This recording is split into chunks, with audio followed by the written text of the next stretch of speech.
Hello students, आप सबका बहुत बहुत स्वागत है आपके अपने चैनल किंगडम ऑफ बायोलॉजी में। बच्चों, सेल सीरीज के लेक्चर में आगे बढ़ते हुए आज हम लोग बात करेंगे सेल वॉल पे और जानेंगे कि सेल वॉल क्या है और किन चीजों से मिलके सेल वॉल बनता है। तो चलिए बच्चों, यहां ध्यान दीजिएगा, सेल वॉल है ना। तो जो सेल वॉल है ये एक नॉन लिविंग और रिजिड यानी कि कठोर स्ट्रक्चर है ना। अब आप मान लीजिए बच्चों कि आप जिस स्कूल में पढ़ते हैं उसकी दीवार टूटी है, तो आप तो दीवार से भाग जाइएगा, टूटी दीवार से। तो स्कूल के प्रशासन को क्या करना पड़ेगा, उसके बाहर एक और मजबूत दीवार खड़ी करनी पड़ेगी ताकि आप भाग नहीं पाए। तो ये जो एक एक्स्ट्रा दीवार है जो प्लाज्मा मेम्ब्रेन के बाहर आउटर कवरिंग है, सेल के बाहर और मजबूती के लिए प्रेजेंट होता है, इसे ही हम कहते हैं सेल वॉल। और ये लगभग सारे किंगडम में प्रेजेंट होता है सिवाय एनिमल किंगडम को छोड़ करके, क्योंकि आप यहां ध्यान दे सकते हैं, लिखा है मैंने फाउंड इन बैक्टीरिया, यानी कि ये बैक्टीरिया में पाए जाएंगे, साथ ही साथ प्रोटिस्टा में भी पाए जाएंगे और फंजाई और प्लांट किंगडम में भी पाए जाएंगे। सिर्फ एनिमल किंगडम्स के सेल में सेल वॉल प्रेजेंट नहीं होगा। और बच्चों, सेल वॉल जो मेनली बना होता है ये बना होता है सेल्यूलोज से, बट अगर हम एल्गी की बात कर ले तो इसका सेल वॉल बना होगा सेलुलोज, ग्लैक्टेन्स, मैनन्स और मिनरल। कौन सा मिनरल सर? Calcium carbonate. फिर से एक बार बोलेंगे बच्चों कि एल्गी का सेल वॉल जो बना होगा ना, वो बना होगा किससे किससे। आप ऐसे भी इसको पहले समझ लीजिए कि आपके घर की जो दीवार है वो कैसे बनी होगी। दीवार होगा, सीमेंट होगा सर, उसमें थोड़ा बालू भी होगा सर, उसमें सब जोड़ करके तब बना होगा ना। एग्जैक्ट उसी तरीके से जो एल्गी का सेल वॉल है बच्चों, ये बनेगा सेल्यूलोज से और ग्लैक्टेन्स से और मैनन्स से और मिनरल कौन सा? कैल्शियम कार्बोनेट से। आगे ध्यान दीजिएगा बच्चों, तो जो प्लांट का सेल है वो बना होगा सेलुलोज, हेमीसेलुलोज, पेक्टिन और प्रोटीन। बोलिएगा फिर से, सेलुलोज, हेमीसेलुलोज, पेक्टिन और प्रोटीन। चलिए अब हम लोग आगे बढ़ते हैं और आगे के टॉपिक्स को पढ़ते हैं। एक टॉपिक आया यहां के बच्चों, मिडिल लैमिला। क्या है ये? Middle lamella. इसे कहा जाता है कि ये प्लांट सीमेंट है। कैसे? जिस तरीके से आपके घर का एक ईंट है, दीवार का दूसरा ईंट है, इस दोनों ईंट के बीच में बच्चों सीमेंट प्रेजेंट होगा। सीमेंट प्रेजेंट होगा ना, ताकि ये जुड़ के रहे। एग्जैक्ट वैसे ही प्लांट के दो सेल के बीच में जो सीमेंटिंग लेयर है बच्चों, इसे हम बोलेंगे मिडिल लैमिला, यानी प्लांट सीमेंट भी इसे कहते हैं। और ये बना होगा बच्चों कैल्शियम और मैग्नीशियम के पेक्टेट से, जिसमें कैल्शियम मोर अमाउंट में यानी कि ज्यादा अमाउंट में प्रेजेंट होगा। आगे अगर आप ध्यान दीजिएगा तो लिखे हैं प्लाज्मोडेस्माटा। ये क्या है सर? Cytoplasmic connection. आपके घर में चीनी खत्म हो जाएगी, क्या करोगे सर? मार्केट से खरीद के लाएंगे? नहीं बच्चों, पहले पड़ोसी से मांगेंगे, जल्दी से थोड़ा चीनी दे दीजिए, चाय बनाना है, बाद में तो आप खरीद के लाओगे ही। तो एग्जैक्टली उसी तरीके से एक सेल और दूसरे सेल के बीच में जो साइटोप्लाज्मिक कनेक्शन होता है बच्चों, जो साइटोप्लाज्मिक कनेक्शन होता है, इसे ही हम कहते हैं क्या? प्लाज्मोडेस्माटा। और ये शब्द दिया था स्ट्रेसबर्गर साहब ने 1901 ईस्वी में। बर्गर से याद रखेंगे, स्ट्रेसबर्गर साहब ने 1901 ईस्वी में यह शब्द दिया था, प्लाज्मोडेस्माटा। बच्चों, ये साइटोप्लाज्मिक कनेक्शन है दो सेल के बीच में। अच्छा बच्चों, ये जो ट्यूब है जो इस दोनों को जोड़ रहा है, इस कनेक्शन को परफॉर्म करने के लिए अलाउ कर रहा है, फॉर एग्जांपल ये ट्यूब, ये एक सेल, ये दूसरा सेल और ये ट्यूब, जिसके थ्रू साइटोप्लाज्म एक सेल का दूसरे सेल में जा पाएगा बच्चों, इसी ट्यूब को हम लोग कहते हैं क्या? डेस्मोटिब्यूल। क्या बोलेंगे? डेस्मोटिब्यूल। इसे हम कहते हैं डेस्मोटिब्यूल्स, है ना बच्चों, जो कि बना हुआ होता है, ये बना हुआ होता है बच्चों E.R यानी कि इंडोप्लाज्मिक रेटिकुलम से, है ना बच्चों। अब आगे अगर आप ध्यान दीजिएगा तो इसके बाद वाले टॉपिक से हमारा साइटोप्लाज्म। सिंपल है, आप जिस रूम में बैठे हो बच्चों, वही है आपका क्या? सेल। और उस रूम, अगर वो रूम आपका एक सेल है तो उसके अंदर का जो भी कंटेंट है ना, वो साइटोप्लाज्म। मान लो कि इस रूम में या यहां ध्यान दे लो बच्चों कि ये मान लीजिए एक रूम है, इसके अंदर का ये जो कंटेंट है यही क्या कहलाएगा? साइटोप्लाज्म, यानी कि कोशिका द्रव। यहां अगर आप ध्यान दीजिएगा तो साइटोप्लाज्म में हमारे दो एरिया होगा, आपके रूम में भी दो एरिया, एक जहां सामान रखा होगा, एक थोड़ा खाली एरिया होगा, है ना। तो ध्यान दीजिएगा जो साइटोप्लाज्म है इसको दो पार्ट में बांट दिए, एक तो बोले साइटोसॉल और दूसरा बोले हैं ट्रोफोप्लाज्म। तो जो खाली एरिया है, फ्री स्पेस है, जहां पे कुछ भी नहीं मौजूद है, कॉरिडोर है, रास्ता है, खाली है, उसे ही हम कहते हैं साइटोसोल। साइटोसोल अगर मान लीजिए ये आपका सेल है, यहां न्यूक्लियस है, यहां एंडोप्लाज्मिक रेटिकुलम, ये माइटोकॉन्ड्रिया, तो ये जो खाली एरिया है ना बच्चों, ये कहलाएगा क्या, साइटोसोल। और जो एरिया भरा हुआ है, कुछ ना कुछ प्रेजेंट है, उसे ही हम कहेंगे क्या, ट्रोफोप्लाज्म, या इसी को कहते हैं ड्यूटोप्लाज्म। इसी को बोलते हैं हम लोग ऑक्युपाइड स्पेस है, ये भरा हुआ जगह है ना। फिर आगे ध्यान देंगे बच्चों, अब जो अपना नेक्स्ट टॉपिक है वो है एंडोप्लाज्मिक रेटिकुलम। फटाफट से पढ़ के हमें खत्म करना है, एकदम बिल्कुल झटके में आपको सेल याद होना चाहिए। तो जो एंडोप्लाज्मिक रेटिकुलम है ये एक नेटवर्क के जैसा फैला है, जैसे आपके घर में पानी की टंकी अलग अलग जगह फैली हुई है, बिल्कुल जाल के जैसा हर जगह, है ना, वैसे ही सेल के अंदर एंडोप्लाज्मिक रेटिकुलम एक नेटवर्क के जैसा है, जो कि ट्रांसपोर्ट का काम तो करता ही है, साथ ही साथ मैकेनिकल स्ट्रेंथ भी, मजबूती भी प्रोवाइड करता है। तो चलिए यहां ध्यान देंगे, आपको अगर ध्यान होगा, पढ़े होंगे आप, ये रहा एक सेल, ये रहा न्यूक्लियस, और इसी न्यूक्लियर मेम्ब्रेन से अटैच होता है अपना क्या, एंडोप्लाज्मिक रेटिकुलम, जिसके कंपोनेंट या कहिए जो बना होता है तीन चीजों से। Number 1 is cisternae. क्या बोल रहा हूं मैं, सिस्टर्नी। इसके जो कंपोनेंट है बच्चों, यहां अगर आप ध्यान दीजिएगा तो मैंने कंपोनेंट्स लिख रखा है। कंपोनेंट्स जो है बच्चों ये तीन है। सबसे पहला जो है अपना वो है सिस्टर्नी, फ्लैट डिस्क के जैसा, एक के ऊपर एक ऐसे अरेंज्ड होंगे, एक के ऊपर एक क्या होंगे, अरेंज्ड, यही है क्या, cisternae. Second one is tubules. Tubules एक ट्यूब के जैसा स्ट्रक्चर है बच्चों, ट्यूब लाइक स्ट्रक्चर है, ठीक है, जो कि ब्रांच्ड होगा। कैसा होगा, ब्रांच्ड। अगर ये ट्यूब्यूल्स है तो इसमें इस तरीके से ब्रांच प्रेजेंट होगा। और वेसिकल्स गोल गोल बिल्कुल शैक लाइक स्ट्रक्चर, इसे हम बोलेंगे वेसिकल्स। इन्हीं तीनों से मिलकर के बना होता है क्या, एंडोप्लाज्मिक रेटिकुलम। इंटरेस्टिंग बात यह है कि गोल्जी बॉडी भी इन्हीं तीनों से मिलकर बना होता है, बट गोल्जी बॉडी में ये एसोसिएटेड फॉर्म में होते हैं, कॉम्प्लेक्स फॉर्म में होते हैं, इसीलिए गोल्जी को हम लोग गोल्जी कॉम्प्लेक्स कहते हैं। आगे ध्यान दीजिएगा बच्चों, तो जो अपना E.R यानी कि एंडोप्लाज्मिक रेटिकुलम है, इसके तीन कंपोनेंट हो गए। कौन कौन, number 1 cisternae, flat disc shape, number 2 tubules जो कि ब्रांच्ड होगा, नंबर 3 वेसिकल्स जो कि शैक लाइक छोटा छोटा गोलाकार होगा। आगे अगर आप ध्यान दीजिएगा तो जो अपना एंडोप्लाज्मिक रेटिकुलम है उसको बांट दिया गया है दो टाइप में। Number 1 is RER, it means rough endoplasmic reticulum, and number 2 is SER यानी कि स्मूथ एंडोप्लाज्मिक रेटिकुलम। बहुत ही सिंपल है, एंडोप्लाज्मिक रेटिकुलम पे अगर राइबोसोम चिपका होगा, प्रेजेंट होगा, तो वो सरफेस रफ हो जाएगा। इस सरफेस पे अगर ये मार्कर है और इसको मैं यूं टच करूं तो ये क्या हो जाएगा, रफ, है ना। तो एंडोप्लाज्मिक रेटिकुलम पे अगर राइबोसोम प्रेजेंट है तो वो रफ होगा सरफेस, इसीलिए कहेंगे रफ एंडोप्लाज्मिक रेटिकुलम। अच्छा, अगर प्रेजेंट है, चिपका है, तो किसी न किसी चीज से तो चिपका होगा ना। जी हां, ये चिपका होगा, समझ लीजिए एक गोंद है जिससे ये चिपका है। उसका नाम क्या है बच्चों, एक्चुअली में वो एक ग्लाइकोप्रोटीन है जिसका नाम है राइबोफोरिन 1 एंड राइबोफोरिन 2।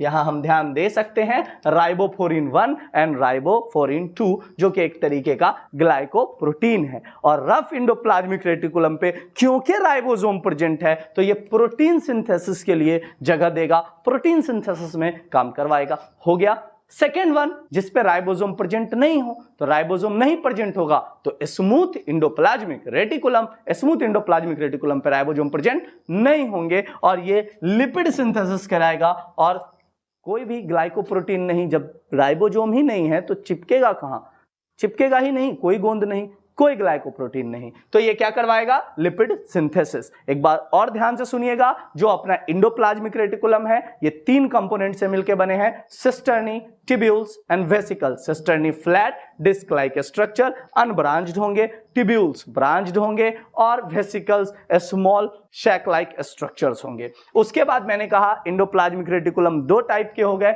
एक RER यानी कि रफ एंडोप्लाज्मिक रेटिकुलम, जहां राइबोसोम प्रेजेंट होगा और राइबोसोम चिपका होगा with the help of glycoprotein यानी कि राइबोफ्लोरिन 1 एंड राइबोफ्लोरिन 2। और जो अपना स्मूथ एंडोप्लाज्मिक रेटिकुलम है ये बिल्कुल स्मूथ होगा, कोई ग्लाइकोप्रोटीन कोई राइबोसोम नहीं प्रेजेंट है और ये लिपिड का सिंथेसिस करवाएगा। ध्यान रखेंगे यहां कि राइबोसोम कितना एस प्रेजेंट होगा। लॉजिकल है, इंडोप्लाज्मिक रेटिकुलम तो प्रोकैरियोट्स में होगा ही नहीं, क्योंकि प्रोकैरियोट्स में कोई भी मेम्ब्रेन वाले स्ट्रक्चर्स नहीं होते हैं। तो ये यूकैरियोटिक सेल की बात हो रही है और यूकैरियोटिक सेल में 80s राइबोसोम प्रेजेंट होते हैं। चलिए बच्चों आगे ध्यान दीजिएगा, तो एक स्पेशल टाइप का रेटिकुलम है जिसका नाम है सैरकोप्लाज्मिक रेटिकुलम, S.R। मेरे साथ बोलिए, सैरकोप्लाज्मिक रेटिकुलम। बोला क्या कि ये क्या स्टोर करेगा? कैल्शियम और एनर्जी। है तो ये स्मूथ एंडोप्लाज्मिक रेटिकुलम है, लेकिन ये हमारे स्केलेटल मसल्स और कार्डियक मसल्स में प्रेजेंट होगा और ये क्या स्टोर करके रखेगा? कैल्शियम और एनर्जी को, है ना बच्चों। तो ये है अपना इंडोप्लाज्मिक रेटिकुलम। आगे ध्यान देंगे तो इंडोप्लाज्मिक रेटिकुलम के कुछ फंक्शंस है, आइए फटाफट से हम लोग देख लेते हैं। सबसे पहले लिखे हैं इंटरसेलुलर एक्सचेंज, यानी सेल में मटेरियल का क्या करेगा? ये एक्सचेंज करेगा, ट्रांसपोर्ट करेगा। उसके अलावा रफ वाला तो प्रोटीन सिंथेसिस में हेल्प कर ही रहा था, उसके बाद जो स्मूथ वाला था वो लिपिड सिंथेसिस करवा रहा था, साथ ही साथ ये फॉर्मेशन में हेल्प करेगा किसके? गोल्जी बॉडी के। एक्चुअली गोल्जी बॉडी के लिए प्रीकर्सर एंजाइम इसमें प्रेजेंट होगा, किसमें? इंडोप्लाज्मिक रेटिकुलम में। साथ ही साथ लाइसोसोम और वैक्यूल के भी फॉर्मेशन में हेल्प करेगा। एक्चुअली ना बच्चों, जो इंडोप्लाज्मिक रेटिकुलम है, गोल्जी बॉडी है, लाइसोसोम है, वैक्यूल्स है, ये सब एक दूसरे से जुड़े हैं क्योंकि एक दूसरे को फॉर्म करवा रहे हैं। Endoplasmic reticulum Golgi body form करवा रहा है, Golgi body vacuole lysosome form करवा रहा है, इसीलिए इसे हम इंडो मेम्ब्रेनस सिस्टम भी कहते हैं, जो कि आपके एनसीईआरटी में बिल्कुल क्लियर मेंशन्ड है। चलिए यहां ध्यान देंगे तो मैंने लिखा है फॉर्मेशन ऑफ न्यूक्लियर मेम्ब्रेन भी करवाएगा कौन? Endoplasmic reticulum. और एक और इंपॉर्टेंट बात जो याद रखेंगे वो है ये डिटॉक्सिफिकेशन में, यानी कि removal of toxic substance, toxic यानी कि जहरीला पदार्थ, जो टॉक्सिक सब्सटेंस है इसको सेल के अंदर से रिमूव करने में भी हेल्प करेगा हमारा इंडोप्लाज्मिक रेटिकुलम। और इसका एक खास एंजाइम है जो इस काम को परफॉर्म करता है। आप गूगल क्रोम चलाते हो ना, उसी का छोटा भाई समझ लो, साइटोक्रोम। साइटोक्रोम P420 नहीं 450, तो साइटोक्रोम P450 इंडोप्लाज्मिक रेटिकुलम का एक एंजाइम है जो कि डिटॉक्सिफिकेशन में यानी कि टॉक्सिक सब्सटेंस को रिमूव करने में हेल्प करेगा। चलिए अगर हम आगे की तरफ ध्यान दें बच्चों, तो अगला जो अपना टॉपिक है ये है Golgi complex. Golgi complex, Golgi body या गोल्जी एपैरेटस। अभी जस्ट मैंने आपसे कहा था कि इनका भी कंपोनेंट 3 होगा, cisternae, tubules and vesicles. Cisternae, tubule, vesicle. अभी मैंने बताया cisternae flat disc like structure, tubule branched structure और वेसिकल स्मॉल गोलाकार स्ट्रक्चर। तो यहां ध्यान देंगे, इसमें मैंने कहा कि कैसे फॉर्म में होंगे? कॉम्प्लेक्स यानी कि जटिल फॉर्म में, इसीलिए गोल्जी बॉडी को गोल्जी कॉम्प्लेक्स भी कहते हैं। चलिए बच्चों आगे ध्यान दीजिएगा, तो कैमिलियो गोल्जी साहब ने 1898 ईस्वी में, कितना ईस्वी? 1898 में कैमिलियो गोल्जी साहब ने डिस्कवर किया था किसका? गोल्जी बॉडी का या गोल्जी कॉम्प्लेक्स का। कंपोनेंट बिल्कुल सिंपल है बच्चों, number 1 cisternae, number 2 tubules and number 3 is vesicles. कितना ही तो आसान है ये। आइए आगे ध्यान दीजिएगा, गोल्जी बॉडी को हम लोग दूसरे नाम से भी जानते हैं। अगर इसमें लिपिड की क्वांटिटी ज्यादा हुई तो इसका नाम होगा लाइपोकॉन्ड्रिया, और अगर प्लांट में ये प्रेजेंट है तो इसको बोलेंगे डिक्टोजोम। याद रखिएगा बच्चों, सेल साइकिल में भी इसका यूज है, सेल प्लेट बनाने में, है ना। तो डिक्टोजोम जो है ये गोल्जी बॉडी का ही नाम है प्लांट में। समझ में आया ना। चलिए आगे ध्यान दीजिएगा, तो जो गोल्जी बॉडी है इसका एक इंटरेस्टिंग बात और बताता हूं कि इसके 2 फेस है, 2 चेहरे हैं, एक है सिस, दूसरा है ट्रांस। कैसे? अगर मान लो कि ये मेरा हैंड एक न्यूक्लियस है ना, ये हाथ मेरा न्यूक्लियस हो गया, तो यहां अगर ये गोल्जी बॉडी है तो इसके सामने जो प्रेजेंट है ये वाला फेस, न्यूक्लियस के सामने सिस फेस, फॉर्मिंग फेस, और ये जो दूसरा अपोजिट फेस है इसे ट्रांस फेस। एक्चुअली होता ये है कि इंडोप्लाज्मिक रेटिकुलम को पैकिंग मान लो सही से नहीं आता, तो कच्चे पक्के तरीके से पैक करके प्रोटीन को भेजता है किसके पास? गोल्जी बॉडी के पास। और गोल्जी बॉडी उसको बढ़िया से पैक करता है बेटा, बहुत बढ़िया से। तो पहले तो ये एंडोप्लाज्मिक रेटिकुलम से वेसिकल रिसीव किया, जिधर से रिसीव किया यही है क्या? सिस फेस, यहां से रिसीव कर लिया, ठीक है, और इस वाले फेस से रिलीज किया, है ना, पैक करके, तो इसको कहेंगे ट्रांस या मैच्योर फेस। चलिए बच्चों आगे ध्यान दीजिएगा, यहां आप देख सकते हैं मैंने लिखा भी है सिस फेस, जो कि फॉर्मिंग फेस है, न्यूक्लियस की तरफ होता है और क्या करता है? रिसीव। ट्रांस की तरफ देखिएगा तो ये मैच्योर फेस है, किधर होता है? सेल मेम्ब्रेन के तरफ, और साथ ही साथ ये सेंड करता है ना। तो ये रहा अपना गोल्जी बॉडी। आइए फटाफट से इसके फंक्शंस को भी जान लेते हैं। तो सबसे पहला ही फंक्शन हुआ भैया कि ये पैक करेगा वेसिकल्स के फॉर्म में चीजों को, और क्या करेगा? ट्रांसपोर्ट, सेल के अंदर भी और सेल के बाहर भी। दूसरा देखिएगा तो फॉर्मेशन करेगा किसका? लाइसोसोम का। और अभी मैंने बताया था कि सेल प्लेट के फॉर्मेशन में भी ये क्या करेगा? हेल्प करेगा। साथ ही साथ हेल्प करेगा सेक्रेशन में सेल वॉल मटेरियल के, यानी कि सेल वॉल के लिए जो मटेरियल रिक्वायर्ड है उसका भी फॉर्मेशन कौन करेगा? Golgi body. बिल्कुल क्लियर है हमारा गोल्जी बॉडी, एकदम नहीं भूलना है। चलिए ना फटाफट से एक बार रिवीजन लगा लेते हैं। क्या कहा मैंने? गोल्जी बॉडी कौन खोजा? कैमिलियो गोल्जी साहब ने। कितना ईस्वी में? 1898 में। कंपोनेंट 3 सिस्टर्नी, फ्लैट, है ना, और क्या? ट्यूब्यूल्स, ब्रांच और vesicles, small rounded sac like structure, तीनों कॉम्प्लेक्स फॉर्म में प्रेजेंट होंगे। इसके दो फेस होंगे, न्यूक्लियस के तरफ सिस फेस रिसीव करेगा,